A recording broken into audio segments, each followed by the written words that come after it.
Hello everybody, Marcos Villegas for FightHubTV.com, standing here with a victorious Jamie Varner, triumphant over Edson Barboza here at UFC 146.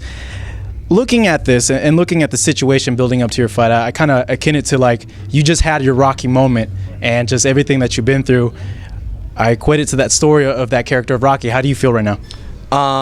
It's very cinematic, I guess you could say. It's the whole story, fighting my way up to the top, hitting rock bottom, and working my way back up to the top, and getting here in the UFC and getting a knockout, getting a win over a guy like Edson Barboza, who arguably was a top 5, top 10 guy, is incredible. And I have nothing but respect for that guy. He is so tough, and I still would be scared and nervous to fight him again, even after what just happened. So I'm glad to be here, and it's an amazing experience.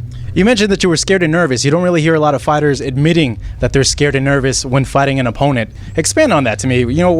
Why have those feelings and not just, I'm a better fighter, I'm going to beat him? Well, the thing is, if you're not scared or nervous, then you don't really have anything that you're fighting for.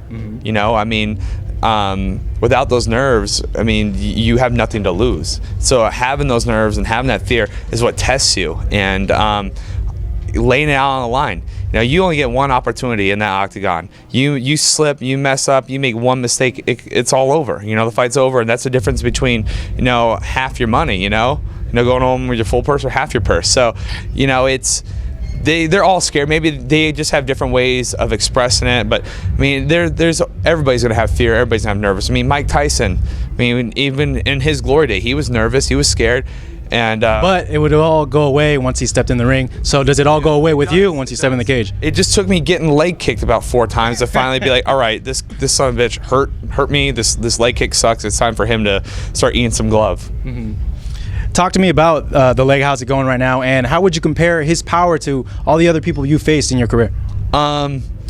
He kicks pretty hard, but no one kicks like Razor Rob McCullough. That guy kicks like a mule. And that fight too, you were a big underdog coming into that fight as well. I kind of see like parallels with this fight, with that fight you had with Rob back in the day. Yeah, Rob was a bigger monster to me just because I just got done seeing him knock out and just demolish everybody they just fought. Not that this guy hasn't been knocking out and demolishing, but I was fighting him for, I thought, 5 rounds. At least I knew this fight was going to be over in 15 minutes. I was going to take a beating for 15 minutes, go home, whatever. But, Rob, I knew I was going to have to stay in there for 25. So it was just a bigger moment. There's more on the line. Here, I really had nothing to lose going into this fight. I took the fight on 3 weeks' notice, fighting Edson Barboza, who was a top 5, top 10 guy. I lose to Edson Barboza. I'm supposed to lose to Edson Barboza, but if I beat him, that catapults me into the top 5, top 10. So it was a win-win for me. And as opposed to the Rob fight, where it was, okay, you're either gonna be a world champion or not. You're back to you're back to ground zero, fighting your way back up. So kind of parallels. Definitely tough strikers. Edson's more athletic and was scarier, but Rob definitely kicked a lot harder. Everybody counted you out in this fight. Everybody had you as an underdog. How was it like handling those emotions and that criticism coming from people?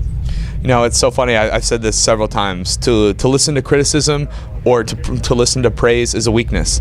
I didn't pay attention to it, man. I know what I do. I have my generals behind me, and they pointed me in direction, and they told me to go in there and fight, and that's what I did. So looking past this fight now, do you just want to go ahead and relax and soak it all in, or you want to get back in there right away? You know what? I'm going to take about a half a week off. I'm going to focus on Jeremy Larson, who's got a fight coming up in the Ultimate Fighter finale. And then I'm just going to get back to training. Just going to try and get better. I'm just trying to improve every day. Maybe, physically, mentally. I just want to get better. And this was definitely a step in the right direction as far as getting my confidence up there, knowing that I belong. To fight a guy when I was a 5-1 underdog and to go out there and put on the performance I did, I didn't get lucky. I went out there and I beat this guy. And that's huge. I didn't just throw that one lucky punch. I was on him, I hit him a lot, and he had to quit. Well, we're certainly looking forward to your next fight. For FightHubTV.com, I am Marcos Villegas here, post-fight at UFC 146. Enter code HUB749 for a domain name discount and enter the codes below for other great discounts from GoDaddy.com.